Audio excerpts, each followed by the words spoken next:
அனைவருக்கும் வணக்கம். பொது எதிரி திமுகவை வீழ்த்த வேண்டும் என்கிற ஒரே ஒரு கருத்தை முன்வைத்துக் கொண்டு ஒரு கும்பல் திட்டமிட்டு நாம் தமிழர் கட்சிக்கு எதிராகவும் திராவிடத்துக்கு ஆதரவாகவும் செயல்பட்டு கொண்டிருக்கிறது. நாம் தமிழர் கட்சி திமுக எதிர்ப்பை விட்டுட்டாங்களாம், விஜயை மட்டும்தான் எதிர்க்கிறாங்களாம். திமுக எதிர்ப்புல பிரதான எதிர்கட்சியான அதிமுகவையும் தாண்டி ஒருபடி மேல போய் எதிர்த்தது நாம் தமிழர் கட்சி தான். ஈரோடு கிழக்கு இடைத்தேர்தல போட்டி போடுறதுக்கு ஆளே இல்லை, எந்த கட்சியும் முன் வரல. விட்டுருந்தா அண்ணன் போஸ்ட்ல திமுக ஜெயிச்சுட்டு போயிருப்பாங்க. அந்த இடத்துல போட்டி போட்டு நாம் தமிழர் கட்சி 24,000 வாக்குகளை வாங்கினுச்சு. திமுக எதிர்ப்பு மட்டும் இல்ல, திராவிட எதிர்ப்பு. பெரியார் மண் இல்ல, இது பெரியாரே எங்களுக்கு மண்ணுதான்னு சொல்லி பேசி திராவிட எதிர்ப்புல உறுதியோடு நின்னது நாம் தமிழர் கட்சியும் அண்ணன் சீமானும் தான். அந்த பெரியாரை கொள்கை தலைவராக ஏற்றுக்கொண்டு வருகிற நடிகர் விஜய்க்கு ஒரு குறிப்பிட்ட கும்பல் ஆதரவு கொடுக்குறாங்க. ஏன் தெரியுமா? பொது எதிரி திமுகவை வீழ்த்தணும் இல்லையா? பெரியாரை தூக்கிட்டு வராங்க. என்னங்க இது? இல்ல இல்ல, அதெல்லாம் நீங்க சொல்லாதீங்க, திமுகவை வீழ்த்தணுங்க. அதிமுகவோட பாஜக கூட்டணியில இருக்க மனித குலத்தின் எதிரி அவங்க கூட போய் எப்படிங்க சேர்ந்துக்கிட்டு திமுக வீழ்த்து? அதெல்லாம் நீங்க சொல்லாதீங்க, திமுகவை வீழ்த்தணும்.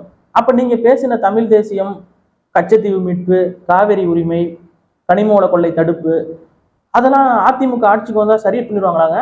இல்ல இல்ல, அதெல்லாம் நீங்க பேசாதீங்க. திமுக பொது எதிரிங்க, அவங்கள வீழ்த்தணும். இதுல நம்மளை பார்த்து சொல்றாங்க திமுகவை நாங்க எதிர்க்கிறோம் அப்படின்னு சொன்னா என்ன எதிர்த்தீங்க?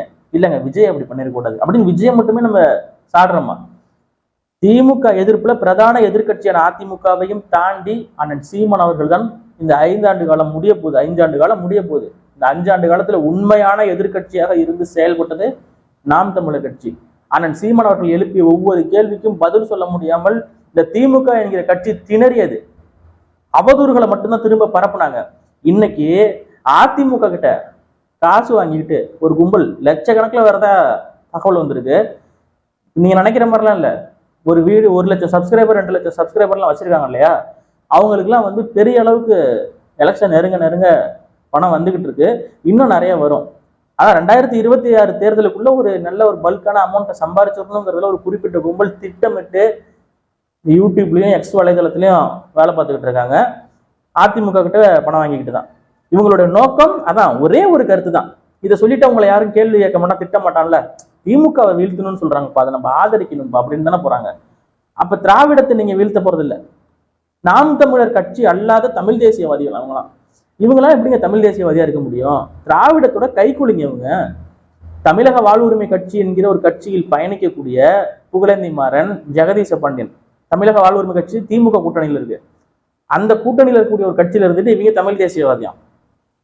விஜய் திராவிடத்தை தூக்கிட்டு வராரு. அதிமுக திராவிட கட்சி தான் ஏற்கனவே. அந்த கட்சிக்கு ஆதரவாக பேசக்கூடிய இவங்க தமிழ் தேசியவாதியம். பாரிசாலன், வருண், பிரியகுமார், ஜபகுமார், இவங்க எல்லாம் தமிழ் தேசியவாதியம். எந்த அடிப்படையில நீங்க எல்லாம் தமிழ் தேசியவாதி? இப்ப அதிமுக கூட்டணி ஜெயிச்சு வந்துச்சுன்னா எங்களுக்கு கச்சத்தீவை மீட்டு கொடுத்துருவாங்க. காவேரியில பாஜக தேசிய கட்சிகள் ரெண்டும் அங்க பேசி, கர்நாடகாவில் பேசி தண்ணி வாங்கி கொடுத்துருவாங்க. எல்லாத்தையும் கனிம வள கொள்ளையெல்லாம் தடுத்து நிறுத்தி பசி பஞ்சமற்ற ஊழல் லஞ்சமற்ற ஒரு ஆட்சியை கொடுத்து தூக்கி நிறுத்திடுவாங்க. தூத்துக்குடியில போராடிய மக்களை துப்பாக்கி எடுத்து சுட்ட ஒரு கட்சி தானே இருந்தது. அதிமுகவும் பாஜகவும் சேர்ந்துக்கிட்டு தொலைக்காட்சியை பார்த்து நான் தெரிஞ்சுக்கிட்டேன்னு சொன்ன ஒரு தலைவர் தானே எடப்பாடி பழனிசாமி. சொந்த நாட்டு மக்களை துப்பாக்கி சூடு காலாகி கொன்ற ஒரு தலைவரை நாங்க எப்படி தலைவரை ஏத்துக்க முடியும்? எடப்பாடி பழனிசாமி அவர்கள் தமிழர் என்கிற ஒரே காரணத்தினாலே அவர் ஏத்துக்க முடியுமா? அவர் ஆரம்பிச்ச கட்சி கிடையாது. இது ஒரு திராவிட கட்சி. பிற மொழியாளர்களால் உருவாக்கப்பட்டு அவங்க ஆட்சி செஞ்சு கோடிட்ட இடங்கள் எல்லாம் நிரப்பியவோ பன்னீர்செல்வம் அங்கங்க ஆண்டு இப்ப கடைசியில எடப்பாடி கிட்ட நிக்குது. அதுவும் நிக்கணுமா, அவர் கையில இருக்கணுமா இருக்கக்கூடாதாங்கிறத முடிவு செய்யறது யாருன்னா பாஜகவா இருக்கு. அன்னைக்கு உறுதி செய்யப்பட்டிருக்கு அதிமுகவின் நிரந்தர பொதுச் செயலாளர் எடப்பாடி பழனிசாமி அப்படின்னு உறுதி செய்யப்பட்டிருக்கு. அப்படின்னா இன்னும் கொஞ்ச நாள் கழிச்சு கொடநாடு வழக்க மறுபடியும் எடுத்து விசாரணைக்கு உட்படுத்தினா கூட ஆச்சரியப்படுறதுக்கு ஒண்ணும் இல்லை. அந்த அளவுக்கு ஒரு மோசமான நிலையில் இருக்கக்கூடிய திராவிட கட்சியோட சேர்ந்துக்கிட்டு விஜய் இன்னைக்கு தாவேகா கூட்டணி பிள்ளையார் சொல்லி போட்டாச்சான். 41 உயிர் போனது இல்ல, அந்த உயிர் மேல பிள்ளையார் சொல்லி போட்டிருக்காங்க. இந்த கூட்டணின்னு ஒண்ணு அமைஞ்சதுன்னா அது 41 பிணங்கள் மீது அமைக்கப்பட்ட கூட்டணியாகத்தான் இருக்குமே ஒழிய கொள்கை எதிரின்னு சொல்லிட்டு முதல் தேர்தலே கூட்டணிக்கு போனது காரணம் என்ன? இந்த ஒரு விஷயத்துக்கு பயந்துதான் விஜய் கூட்டணிக்கு போறதா இருக்கும். அப்படி போனா நமக்கு ஒன்றும் பிரச்சனை இல்லை. இப்ப தனிச்சு நின்று வாக்குகளை பிரிச்சு மீண்டும் திமுக ஆட்சி அமைக்கிறது நாங்க விரும்பல. ஓட்டு நாலா பக்கமும் சிதறி மீண்டும் திமுக 2024 பாராளுமன்ற தேர்தலில் ஜெயிச்சது போல 40க்கு 40 ஜெயிக்க இப்ப நாங்க விரும்பல. திமுக வரக்கூடாது, திமுக என்கிற கட்சி படுதோல்வி அடையணுங்கிறத எங்களுடைய நோக்கமும். அதுலலாம் எந்த மாற்று கருத்தும் இல்லாம தான் நாங்க செயல்பட்டு வரோம். அதனால எங்களுக்கு நீங்க பணத்தை வாங்கிக்கிட்டு பாடம் எடுக்காதீங்க. ஒரு உண்மையான தமிழ் தேசியவாதியாக இந்த நாட்டில் நடக்கக்கூடிய அத்தனை அராஜகங்கள், கனிமவள கொள்ளையிலிருந்து ஆற்று மணல் கொள்ளை, மலைகள் வெட்டி எடுத்துட்டு போறான், இதுக்கெல்லாம் நாங்க தொடர்ச்சியா பேசிட்டு வரோம். அதே அதிமுக பீரியட்ல மலைகளை வெட்டலையா? சொல்லுங்க, யாராவது மனசான்று உள்ளவங்க உங்க நெஞ்சில கைய வச்சு அதிமுக ஆட்சியில கனிமவள கொள்ளை நடக்கலையா? டாஸ்மார்க் இல்லையா? இங்க என்ன நடக்குதோ அதே தான் அங்கேயும் நடக்க போகுது. 2 கட்சிக்கு மாற்றா நான் வருவேன்னு சொல்லி வந்த ஒரு ஆள் மாற்றம் என்று நிற்காமல் தன் தொண்டர்களை ஏமாற்றம் போய் அங்க கொள்கை எதிரோட கூட்டணி வச்சா, நாளைக்கு இன்னொருத்தன் உண்மையாகவே மாற்றம் என்று சொல்லி வருவான். உறுதியா நான் மாற்றம் நிற்பேன், இப்படிதான்பா சொல்லுவாங்க, கடைசியில கூட்டணி போயிடுவாங்கப்பா அப்படின்னு நம்பகத்தன்மை இல்லாத ஒரு பலவீனமான மனநிலை கொண்ட கூட்டமாக இந்த கூட்டம் மாறிடும். யாரும் உண்மையா இருக்க மாட்டாங்க, நமக்கு எதுக்கு அரசியல், எல்லாம் ஏமாத்திட்டு கடைசியில கூட்டணிக்கு போயிடுவாங்க அப்படிங்கிற ஒரு தாட் வந்துடும் இல்லையா அந்த இளைஞர்களுக்கு. அந்த தாட் வந்துடக்கூடாது. நான் ஜெயிக்கிறேன் தோக்குறேன், இன்னைக்கு 8% இருக்கிறது 4% குறைஞ்சாலே எங்களுக்கு கவலை இல்லை. எங்க அண்ணன் சீமான் கடைசி வரைக்கும் எங்களை ஏமாத்தாம உறுதியா நின்னார். இனி ஒருத்தன் நானும் அதே போல உறுதியா நிற்பேன்னு சொல்லும் போது நாங்க அவங்கள நம்பலாம். இப்ப அண்ணன் சீமானே கூட்டணிக்கு போயிட்டாருன்னு வச்சுக்கோங்க. சீமான் இவ்வளவு உறுதியா திராவிட எதிர்ப்புல எல்லாத்துலயும் உறுதியா இருந்துட்டு இவரே கூட்டணிக்கு போயிட்டாரு, இனி எவனையுமே நம்பக்கூடாது, இனி எவனையும் நம்பி நம்ம அரசியல் பயணிக்க வேண்டியதே இல்லை, எல்லாரும் ஏமாத்துறாங்க, பேசாம நம்ம உண்டு நம்ம வேலை உண்டுன்னு போயிடுவோம், அந்த நாட்டு மக்கள் எப்படியே போனா என்ன, கனிமூல கொள்ளை நம்ம நடந்தா நமக்கு என்ன அப்படின்ட்டு எல்லாரும் போக துவங்கிறோம்.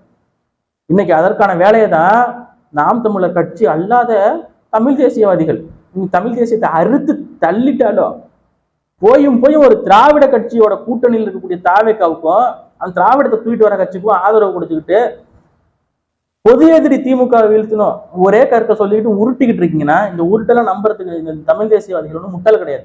நீங்க உருட்டெல்லாம் நம்புறது ஒன்றும் முட்டாள் கிடையாது. சுபவீர பாண்டியனும் தமிழ் தேசியவாதி தான் தெரியுமா? திருமாவளவன் இருக்காருல, அவரும் தமிழ் தேசியவாதி தான் தெரியுமா? தெரிஞ்சுக்கோங்க, இவங்க தமிழ் தேசியவாதியா. மாவீரர் நாள் மாநாடு நடத்துறாருங்க யாரு? தமிழக வாழ்வுரிமை கட்சியின் தலைவர் வேல்முருகன் அவர்கள் 2023 நடத்துறாரு, 24 நவம்பர்ல நடத்துறாரு. 2009 நடத்திக்கிட்டு இருக்காரு அண்ணன் சீமான். 2009 அந்த காலகட்டத்திலலாம் தலைவர் படத்தை தூக்குனா அங்க எந்த அளவுக்கு அடக்குமுறை நிகழ்ந்திருக்குங்கிறது எல்லாருக்குமே தெரியும். அன்னைக்கெல்லாம் தூக்காத வேல்முருகன் இன்னைக்கு தூக்குறாருன்னா என்ன, தடையை உடச்சு தூக்கி நிறுத்திட்டாரு, தமிழினத்தின் தலைவர், எங்களுடைய தலைவர், தேசிய தலைவர் என்று. அப்ப இன்னைக்கு யாரு வேணாலும் தூக்கலாம், யாரு வேணாலும் வச்சுக்கிட்டு உருட்டலாம், ஏன்னா தடை இல்லைல்ல, அடக்குமுறை இல்லைல்ல. அன்னைக்கு தூக்கியிருந்தா தெரிஞ்சிருக்கும், தூக்கி தேசிய பாதுகாப்பு சட்டத்துல 2 வாட்டி உள்ள வச்சிருந்தா தெரிஞ்சிருக்கும். இன்னைக்கு யாரு வேணாலும் தமிழ் தேசியவாதின்னு சொல்லிக்கலாங்க. ஆனா இன்னைக்கு அவங்களுடைய செயல்பாடுகள் எப்படி இருக்கு? நாங்க திமுகவை எதிர்க்கலையா, நாங்க இப்பயும் சொல்றோம், திமுக என்கிற கட்சியை வீழ்த்துவதுதான் 2026 இலக்கு. நாங்க வைக்கக்கூடிய கருத்துக்கு திமுகவிலையும் சரி அதிமுகவிலையும் சரி பதிலே சொல்ல முடியாது. நாங்க ஏன்னா அப்பழுக்கற்று இருக்கோம். திரும்ப கேள்வி கேட்டா அதிமுக தொண்டர்களால பதில் சொல்ல முடியுமா? நீங்க என்னப்பா திமுகவுக்கு மாற்ற என்ன பண்ண போறீங்க? ஒன்னே ஒண்ணு சொல்லு, திமுகவுக்கு மாற்ற நாங்க இதை பண்ண போறோம். டாஸ்மார்க் மூடிடுவீங்களா? கனிமூல கொள்ளை, கச்சத்தீவு மீட்பு, என்ன பண்ண போறீங்க? காட்டுப்பள்ளி அதானி துறைமுக விரிவாக்கம், பரந்தூர் விமான நிலையம், இது சொல்லுங்க, ஏதாவது ஒண்ணு சொல்லுங்கப்பா. இதுக்கெல்லாம் நாங்க மாற்றா இருப்போம். எல்லாத்தையும் கொண்டுட்டு வரதே பாஜக தான். அந்த கட்சியில கூட்டணி இருந்துக்கிட்டு இவங்க மாற்றா இருப்பாங்க அப்படின்னா இது மாற்றமாக இருக்காது, ஏமாற்றமாகத்தானே இருக்கும். திமுக, அதிமுக, பாஜக, காங்கிரஸ் எதுவுமே ஒன்றுக்கொன்று சலிச்சதில்லை. புதுசா வந்திருக்கிறது தாவேகா. இது 5 கட்சிகளும் ஒண்ணுக்கு ஒண்ணு சளைச்சதில்லை. 1ஆம் நம்பர் அயோக்கிய பழுக. எல்லாரும் சம்பாரிச்ச சொத்தை பாதுகாக்கிறதுக்கு, பணத்தை பாதுகாக்கிறதுக்கு கட்சி ஆரம்பிச்சு இன்னைக்கு விஜய் வராரு. அது மட்டும்தான் உண்மையா ஒழிய இந்த மக்களுக்கு நல்லது பண்ணணுங்கிற ஒரு நோக்கம், ஒரு துளி எண்ணம் கூட கிடையாது.